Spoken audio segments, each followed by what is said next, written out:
Well, assuming technology is with us today, is it not with us? I turned on the mic. Yep, it's with us, all right. I have three goals today.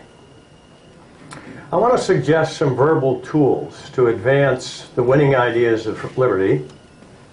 I want to offer some thoughts on the principles that this rhetoric approach conveys. And at the very special request of Joe Bast, I'm going to read some poetry. No. Who chooses, who benefits, who pays, what's fair? 4 simple questions, yet all human activities can be understood in terms of those 4 questions. They're easily remembered and understood by everyone. And I contend they should be the grounding for all debates of public policy. The first and most important is who chooses. All of you here are familiar with Gary Becker, Nobel economist. Gary puts it this way, quote, "Modern economics is above all a way of thinking about social behavior. When a person decides to engage in any activity, the economist instinctively looks for benefits to that person that exceed his costs." David Friedman, Milton's son, has a very unusual career trajectory. Those of you who know him, he has a PhD in physics, and he did that purposely because he didn't want to be in a competing situation with his father. Yet he ends up teaching economics in a law school. He also sees choosing at the heart of economics. Quote, "Economics is that way of understanding behavior that starts from the assumption that people have objectives and tend to choose the correct way to achieve them." Now, Gary Snyder put it a little differently in Hay for the Horses. He had driven half the night from far down San Joaquin, through Mariposa, up the dangerous mountain roads, and pulled in at 8 a.m. with his big truckload of hay behind the barn. With winch and ropes and hooks, we stacked the bales up clean to splintery redwood rafters. High in the dark, flecks of alfalfa whirling through shingle cracks of light, itch of hay dust in the sweaty shirt and shoes. At lunchtime under oak out in the hot corral, the old mare nosing lunch pails, grasshoppers crackling in the weeds. "I'm 68, he said. "I first bucked hay when I was 17. I thought that day I started, I sure would hate to do this all my life, and damn it, that's just what I've gone and done." Choices, how important they are to us. Choices and who chooses shapes every individual's life and shape all of human destiny. Form this picture in your mind. You're in a 19th floor apartment in San Francisco. You're chatting with 2 90-year-olds, a couple that you've known for 25 years, and with whom you enjoy friendship and respect. Knowing your obsession with fitness, the gentleman asks, "How many miles did you run today?" "None," you respond, "but I did do 250 stomach crunches." That was a conversation that actually occurred between me and Milton Friedman and Rose. And Milton then asked me, "What are stomach crunches?" And I thought, and then I instantly realized I better demonstrate. So I get down on the floor of their apartment and I do a couple of stomach crunches. And I notice to my right, Milton is now down on the floor on his back at 90 years old doing his effort at stomach crunches. And then Rose on my left, on her back, doing stomach crunches. 2 90-year-olds and me working on our abs.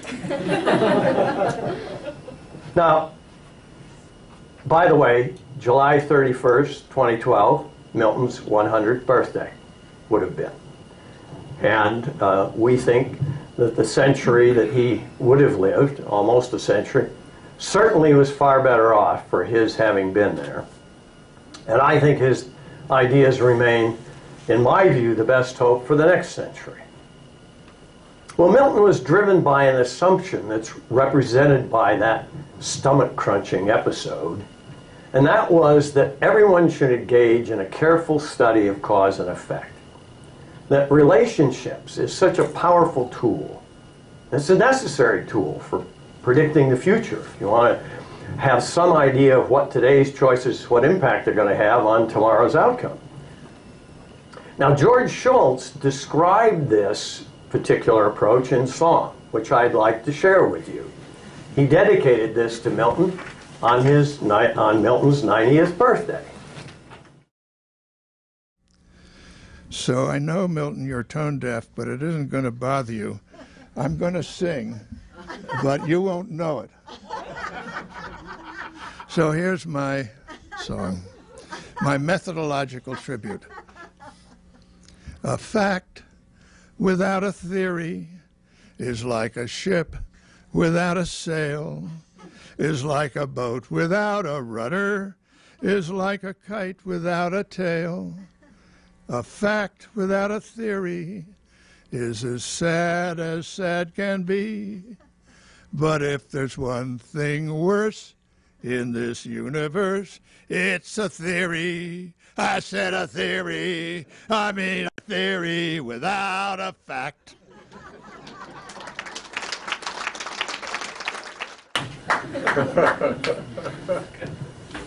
Well, I can think of 4 possible choice agents. The individual corporation, an association of common interest, and the collective government. Any of those 4 entities can be involved in making choices. And whichever you observe is dominant in a society has proven historically to be an accurate predictor of the level of freedom and prosperity. Now, I struggle to understand why people still flirt with the idea that a collective human society will solve our problems, lead to peace, harmony, and prosperity. History and a review of economic outcomes shows such an approach invariably leads to a Stalin, a Robert Mugabe, a Kim Jong-il, a Castro, living in comparative luxury, making all the decisions while everyone else lives in poverty and fear. In Zimbabwe, for example, they spend 98%, the government spends 98% of the wealth, and the resulting per capita income is $500 a year, plus or minus. Hong Kong spends a bit over 18% of GDP. The government does. And you know the number is very high. Per capita income there, $45,800. So how can one reconcile these facts with the belief that more government, centralized choosing, collective decision-making will make tomorrow better than today for more people? And by the way, it takes away freedom to choose. Milton was very, very committed to that, as was Eric Hoffer, a very powerful intellectual force in the 20th century. Migrant worker, longshoreman, self-taught intellectual. He wrote the following, quote, "My passion is to be left alone, and that is possible only in a capitalist society. Capitalism is ideally equipped for mastering things, but awkward in mastering men. It hugs the assumption that people will perform tolerably well when left to themselves. Individuals want to choose for themselves. I believe that's a basic instinct. I think you can see it on the playground.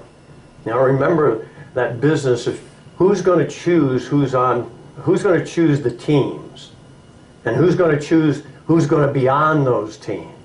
So who's choosing and the choices made are very important right from the beginning of life. And what I'm urging is that we must work to make that instinct an obsession in everyone's life through their entire life. Knowing who benefits can often tell us much about who is making the choice.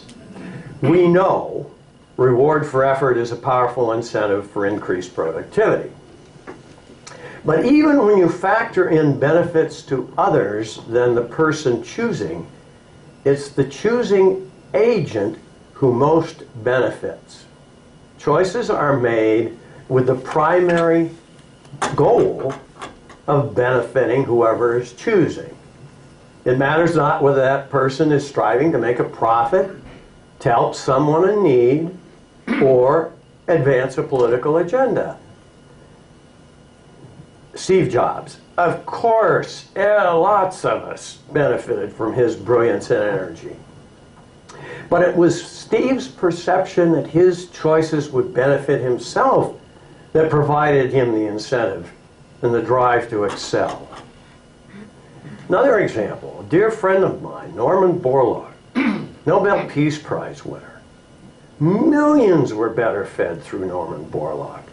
But I knew him well, and I can assure you that, yes, he certainly wanted to help others, but he gained an enormous kind of psychic benefit out of the sense that he was achieving something, that he was making something happen that was positive. It's Adam Smith's famous invisible hand applied in a very broad sense, not just in the narrow sense of profitability. But that, quote, is pretty powerful, quote, is not from the benevolence of the butcher, the brewer, or the baker that we expect our dinner, but from their regard to their own self-interest. We address ourselves not to their humanity, but their self-love, and never talk to them of our own necessities, but of their advantages. Now, most people grasp the point when applied to people trying to make money. The challenge that we must accept is to get them to broaden that understanding to the world of good deeds. People choose to help others because they derive a sense of satisfaction, a joyful pleasure out of seeing misery relieved. And it's not a matter of public recognition. Even if you anonymously give a significant contribution to help needy people, you feel more like a worthy person yourself. Why did Steve Jobs, think about it more deeply, why did he fight his way back to the top of Apple? So he could die a billionaire? I don't think so. I think being financially rewarded is, of course, powerful motivation for our efforts. But to quote a friend of Milton Friedman's, Leo Roston, it's far more important that we feel this way about life. Quote, to matter, to count, to stand for something, to have it make some difference that we lived at all, unquote. Jobs was driven by the need to implement his vision of combining the beautiful with the useful. Let me give you a really down-to-earth example of this point, because I think it's so important. I witnessed in the Newark airport 25 years ago this event. To this day, it's memorable. I was waiting for an airplane. I do a lot of that. I was watching out the window, and here's a commuter plane there. And you know the baggage compartment on the back is, oh, it comes up to about your chest, the floor of it. It's up above. And there's one person out there, a worker. And he's got one box in front of him. And that box is 3 feet by 3 feet by 3 feet, roughly, I'm guessing, it weighed. And I don't know how much it weighed. But I watched him for probably 10 minutes struggling to get that box into that airplane. Not once did he turn and look to see if there was somebody who would come and help him. That didn't seem to be in his mind at all. But he kept trying. He would get, and he couldn't quite get around it. He'd nudge it. He'd get it halfway up. And when he finally was able to, like, push it up against the plane, scooch it up around, get underneath it, and get it in the plane, and he stood back 2 steps and went.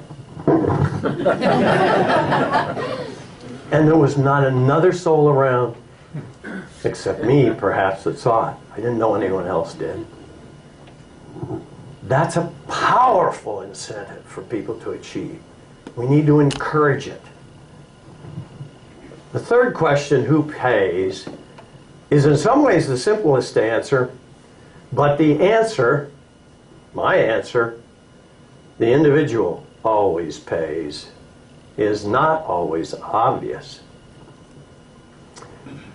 Wealth creation is by definition, at least mine, the surplus product of the physical and mental effort an individual chooses or is forced to pursue. The individual's providing the resources, is paying for the outcome, if you would. When those choices occur along a supply chain of inputs from different individuals, the pencil story kind of thing, those making the choice each step of that process, they do one of two things. They either absorb the cost of that input themselves or pass it along to another individual. Individuals always pay. This is an extremely important point. We often hear benefits like, this benefits you, but will be paid for by others in some form. We hear that. Now, except where it's mom and dad or grandma and granddad that are involved in that conversation, it's always a falsehood. Consider taxes on business or business transactions. Those taxes are never paid by the business. I'm talking about definitions here, rhetoric. They are paid by either the customers in higher prices, the employees in lower income or benefits, the vendors in lower profit margin, by the stockholders if it's a public company, or the owners if a private company. So the individual always pays. And similarly, we all know the government has no money. And the collective, whether it's the corporation or government, never bears the costs. They only pass those costs along to individuals through taxes, prices, imposed labor. There is no Harry Potter magic around this reality. What's fair? What is just? What do people deserve? The final question. Well, we all know we're all different in skills, in personal habits, our inherited attributes. In a society where people are free to choose, there will be an infinite range of incomes, lifestyles, personal tastes and wants. Personal freedom does lead to unequal outcomes. While each individual may prize free will, when those unequal outcomes become obvious, many respond to political rhetoric of jealousy and envy and accept the call for government to make things more equal. It's not fair becomes an irresistible slogan for government intervention. All of us answer the question, what's fair, based on the dictates of our religious beliefs or community pressure around us or a philosophical view of the world. But who chooses what's fair? Government, with or without the consent of the government of the governed, is of course an important and necessary source of authority. The mistake is thinking A democratically elected government can judge fairness. Being in the majority is not a source of wisdom. What's fair must not be the province of government. Governments can provide a rule of law. That's one of the few useful roles of government. And in a free society, government does so restrained by a contract with the governed, constitution, or a form of common law. If the individual is free to choose, if people are not to be slaves to the collective, to the common will, there's only one answer to the question, what's fair? Voluntary association. That blind justice, everyone equal in the face of the law, means the outcome of choices must not be a factor in determining what's fair. Unequal outcomes must not be used as justification for government intervention, except where one of the parties used force or fraud to obtain that outcome. The Free to Choose book was based on the TV series with some additions, one of which was Milton's very simple diagram about how money, wealth, can be spent. Each of you have been provided with a little card that shows you that chart. Milton explained that chart to us. I'd like to share that with you right now if we push the button. Well, you know, you can spend your own money on yourself. And when you spend your own money on yourself, you're very careful of what you spend it on, and you make sure that you get the most for your dollar. You can spend your own money on somebody else. You give gifts to other people. You take people out to dinner. And when you spend your own money on somebody else, you're very careful that you don't spend too much. You try to keep down the amount you spend. But you don't worry very much about what the other fellow's getting from it. You don't pay anything like as much attention to the gifts you buy for other people as to the things you buy for yourself. Or you can spend somebody else's money, as when you're spending the government's money. I say the government's money, the taxpayers' money, which the government has control over. Now you're spending somebody else's money. Let's say you're spending your boss's money. You're out to lunch on an expense account, but you're spending it on yourself. You're very careful that you get good things for your money. You try to have a good lunch and pick the right things, but you're not very much worried about whether you get the cheapest. Spend all you want. Spend all you want. And you'll be careless. Now, what happens when you spend somebody else's money on somebody else? You're a distributor of welfare funds. Well, you're interested in making your own life as good as you can, and most people have humane instincts and want to do the best they can, but you're not going to be anything like as careful in spending somebody else's money on somebody else. To advance freedom, personal, political, and economic, I urge you to drive home the four questions. Who chooses, who benefits, who pays, what's fair? And I think together with the chart of the 4 ways to spend money, they force everyone to remember, in most cases, government help costs more than you get in return. Government help means someone else is choosing for you, making you pay taxes and lost choices, and ultimately not delivering the promised solution.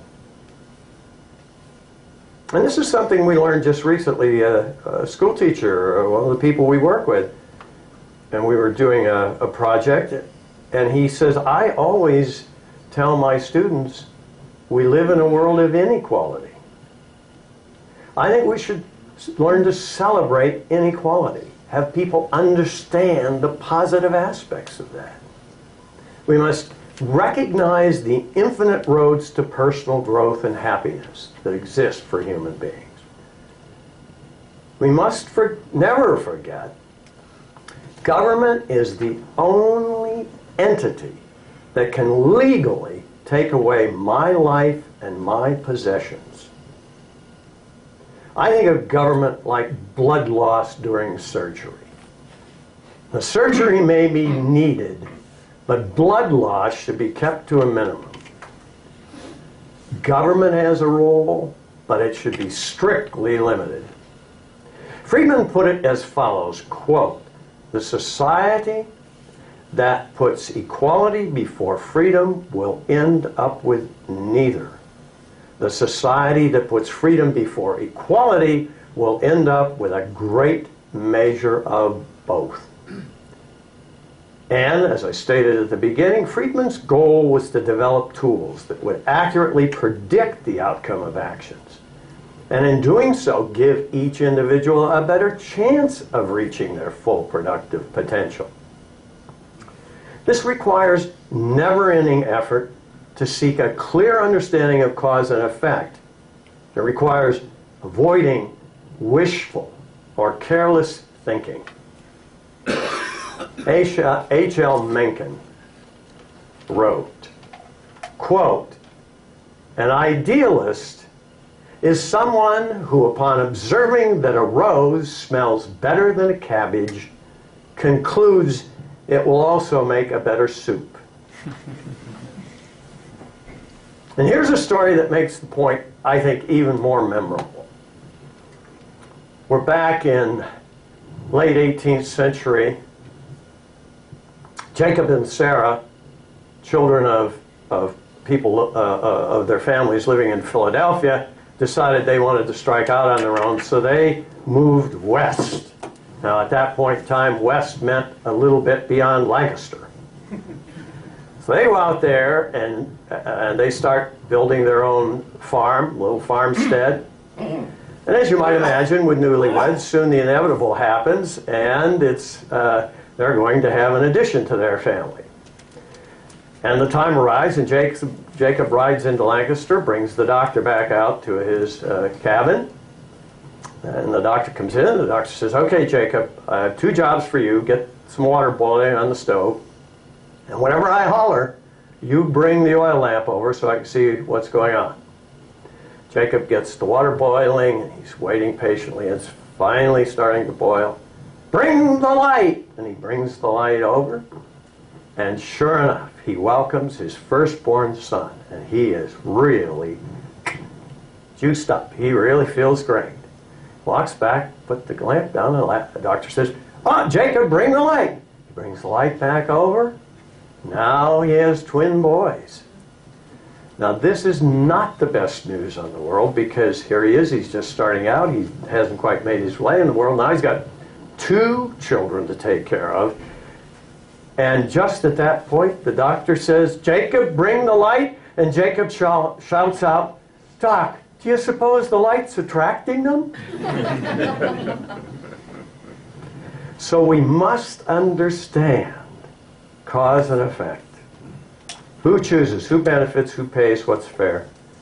Questions I hope you will keep in mind as you consider the proper balance of freedom and equality, of free choice and government-imposed behavior. On our answers to these questions rests the nature of the society in which we will live. And we must not forget, very importantly, freedom. Free market capitalism, through its unmatched capacity to create material wealth, is the source of the leisure time to enjoy the seemingly infinite diversions we're able to contrive, from bowling to bungee jumping. And it affords those with special talents, the artists, the artisans, the musicians, the athletes, the fashion designers, the cinematographers, the writers, even the poets, the opportunity to enrich our lives. A Box of Pastels by Ted Kooser. I once held on my knees a simple wooden box in which a rainbow lay dusty and broken. It was a set of pastels that had years before belonged to the painter Mary Cassatt. And all the colors she used in her work lay open before me. Those hues she most used, peaches and pinks were worn down to the stubs, while the cool colors, violet, ultramarine, had been set scarcely touched to one side. She'd had little patience with darkness, and her heart held only a measure of shadow. I touched the warm dust of those colors, her tools, and left there with light on the tips of my fingers. Hopefully I've shed some light on an effective approach for advancing the winning ideas of freedom.